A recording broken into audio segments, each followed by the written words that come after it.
Robert Greene यांचे दी 48 lodge of power, सत्तेचे 48 नियम, हे पुस्तक जगभरात अत्यंत प्रसिद्ध आहे. यात त्यांनी सत्तेला समजून घेण्यासाठी, तिचा योग्य वापर करण्यासाठी आणि तिच्यापासून संरक्षण कसे मिळवावे यासाठी 48 नियम सांगितले आहेत. हे नियम इतिहासातील विविध घटनांवर, नेत्यांच्या अनुभवांवर आणि तत्त्वज्ञानावर आधारित आहेत.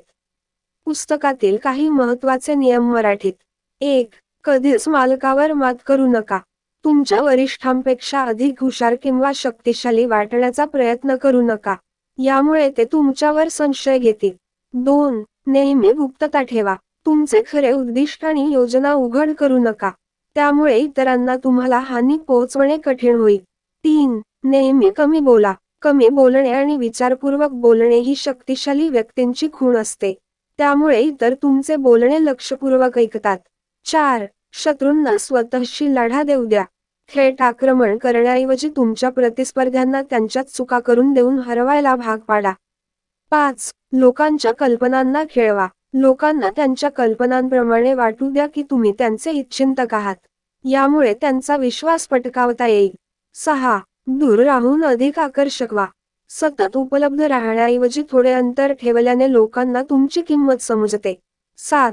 धैर्याने आणि आक्रमकतेने निर्णय घ्या. तुम्ही घाबरट किंवा गोंधळलेले असल्याचे कोणीही पाहू नये. ठामपणे आणि आत्मविश्वासाने वागा. महत्त्व. दी 48 लॉज ऑफ पॉवर हे पुस्तक व्यक्तिमत्व विकास, नेतृत्व, राजकारण आणि व्यवसाय यासाठी उपयुक्त आहे. मात्र यातील नियम हे नैतिकतेच्या पलीकडे जाऊ शकतात. म्हणून हे वाचताना विवेकबुद्धीने आणि प्रसंगानुसार योग्य निर्णय घेणे महत्त्वाचे आहे. 1. कधीच मालकावर मात करू नका. Never outshine the master. हा नियम सांगतो की तुमचे वरिष्ठ, मालक, बॉस किंवा नेते यांच्यापेक्षा कधीच अधिक हुशार, प्रभावी किंवा महत्त्वाचे दिसण्याचा प्रयत्न करू नका. यामुळे तुमच्या वरिष्ठांमध्ये असुरक्षितता निर्माण होऊ शकते आणि त्याचा परिणाम तुमच्यावर नकारात्मक होईल. या नियमाचा अर्थ. तुमचे वरिष्ठ हे स्वतःला महत्त्वाचे वाटणे अपेक्षित ठेवतात. जर तुम्ही त्यांच्यापेक्षा अधिक चांगले, हुशार किंवा प्रभावी दिसाल, तर त्यांना वाटू शकते की तुम्ही त्यांची जागा घेण्यासाठी प्रयत्न करत आहात. अशा परिस्थितीत ते तुम्हाला रोखण्यासाठी तुमच्यावर कठोर पावले उचलू शकतात. या नियमाचे पालन कसे करावे? 1. त्यांच्या श्रेष्ठत्वाचा सन्मान करा. तुमच्या कामगिरीतून त्यांना वाटू द्या की त्यांच्यामुळेच तुम्ही यशस्वी आहात. 2. सावध आणि नम्र राहा. स्वतःची प्रतिभा दाखवताना त्यांना ती स्वतःचीच जिंकलेली वाटावी असे भासवा.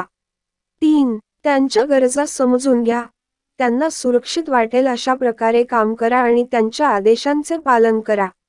उदाहरण, जर तुम्ही एखाद्या प्रकल्पावर काम करत असाल आणि तो यशस्वी झाला, तर पूर्ण श्रेय स्वतःकडे न घेता ते तुमच्या वरिष्ठांनाही देण्याचा प्रयत्न करा. यामुळे त्यांना तुमच्यावर विश्वास वाटेल आणि तुमच्याशी सहकार्य करावेसे वाटेल. महत्त्वाचा धडा. या नियमाचा उद्देश म्हणजे तुमच्या वरिष्ठांशी संघर्ष टाळणे आणि त्यांच्यासोबत सौहार्दपूर्ण संबंध राखणे. सावधपणे आणि समजूतदारपणे काम केल्यास तुम्ही तुमच्या ध्येयाकडे अधिक प्रभावीपणे जाऊ शकता. कधीच मालकावर मात करू नका. अनुरूप कथा. लुई 14वा आणि त्याचा मंत्री फॉकेट. फ्रान्सच्या लुई 14व्या, किंग लुई 1 च्या दरबारात फॉकेट नावाचा एक मंत्री होता, जो अत्यंत हुशार आणि प्रभावी होता. फॉकेटने आपल्या कामगिरीतून राजाला प्रभावित केले होते आणि राजा त्याला खूप मानत होता. परंतु फॉकेटने एक चूक केली. त्याने राजापेक्षा स्वतःला अधिक प्रभावी दाखवण्याचा प्रयत्न केला. काय घडले? फॉकेटने आपल्या श्रीमंतीचे प्रदर्शन करण्यासाठी एक भव्य समारंभ आयोजित केला. या समारंभात त्याने राजाच्या उपस्थितीत सर्व दरबारातील लोकांना प्रभावित करण्यासाठी त्याच्या वैभवाचा, संपत्तीचा आणि प्रभावाचा अतिशय भव्य प्रदर्शन केला. फॉकेटला वाटले की यामुळे राजा त्याच्यावर अधिक विश्वास ठेवेल, पण याचा उलट परिणाम झाला. राजाला फॉकेटची भव्यता स्वतःसाठी धोकादायक वाटली. राजाला वाटले की फॉकेट त्याच्या सत्तेसाठी आव्हान निर्माण करू शकतो. परिणामतः लुई 14व्याने फॉकेटला राजद्रोहाच्या आरोपाखाली तुरुंगात टाकले आणि त्याची सर्व संपत्ती जप्त केली. धडा. फॉकेटने राजावर मात करण्याचा प्रयत्न केला आणि त्याला त्याची किंमत चुकवावी लागली. जर त्याने आपल्या प्रभावाला नियंत्रित केले असते आणि राजाला स्वतःला सर्वोच्च वाटू दिले असते, तर तो राजाच्या प्रिय व्यक्तींमध्ये राहिला असता. या कथेतून शिकण्यासारखे, तुमच्या मालकाला किंवा वरिष्ठाला स्वतःच्या सत्तेची जाणीव सतत ठेवा आणि त्यांना त्यांच्या श्रेष्ठत्वाची जाणीव होऊ द्या. कधीही त्यांच्या असुरक्षिततेला उभारी देऊ नका.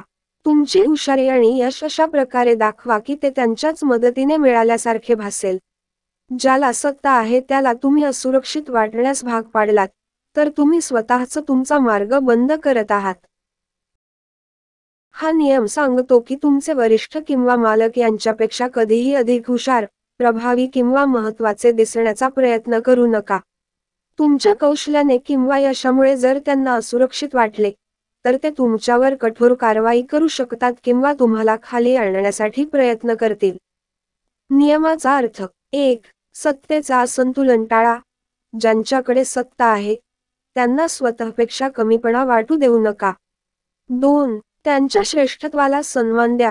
तुमच्या कामगिरीतून असे भासवा की त्यांचे मार्गदर्शन आणि नेतृत्व यामुळे तुम्ही यशस्वी होत आहात. 3. नम्रपणा ठेवा. तुमच्या हुशारीचा किंवा यशाचा दिखावा करू नका. उदाहरण: राजाचा बुद्धिमान सेवक. एका राजाच्या दरबारात एक हुशार सेवक होता. त्याच्या बुद्धिमत्तेने राजा खूप प्रभावित होता. एक दिवस राजाने दरबारात एक कोडं घालून विचारले. त्या सेवकाने कोड्याचे उत्तर इतक्या लवकर दिले की सर्व दरबारी चकित झाले. राजालाही आनंद झाला, पण त्याचवेळी तो थोडा अस्वस्थ झाला. राजाला वाटले की सेवक इतका हुशार असेल, तर तो भविष्यात राजाचे स्थान घेण्याचा प्रयत्न करू शकतो. राजाने लगेच त्या सेवकाला राजद्रोहाच्या आरोपाखाली कारागृहात पाठवले. जर सेवकाने त्याची हुशारी नम्रतेने दाखवली असती, तर त्याचा परिणाम वेगळा झाला असता. या नियमाचा उपयोग कसा करावा? 1. हळूहळू यश दाखवा. तुमची हुशारी आणि यश टप्प्याटप्प्याने दाखवा, जेणेकरून तुमच्या वरिष्ठांना असुरक्षित वाटणार नाही. 2. त्यांना महत्त्वाचे भासवा. तुमचे यश नेहमी त्यांच्याशी जोडून ठेवा. असे वाटू द्या की त्यांच्यामुळे तुम्ही यशस्वी आहात. 3. गुप्ततेने काम करा. तुमच्या मोठ्या उद्दिष्टांबद्दल सर्वांजवळ बोलू नका. महत्त्वाचा धडा: तुमच्या वरिष्ठांशी चांगले संबंध राखण्यासाठी त्यांना श्रेष्ठ वाटू द्या आणि स्वतःची हुशारी किंवा क्षमता जास्त स्पष्टपणे दाखवण्याचे टाळा. आपल्या यशाचे श्रेय थोडेसे त्यांनाही द्या. यामुळे ते तुमच्यावर विश्वास ठेवतील आणि तुमचे मार्ग सुकर होतील.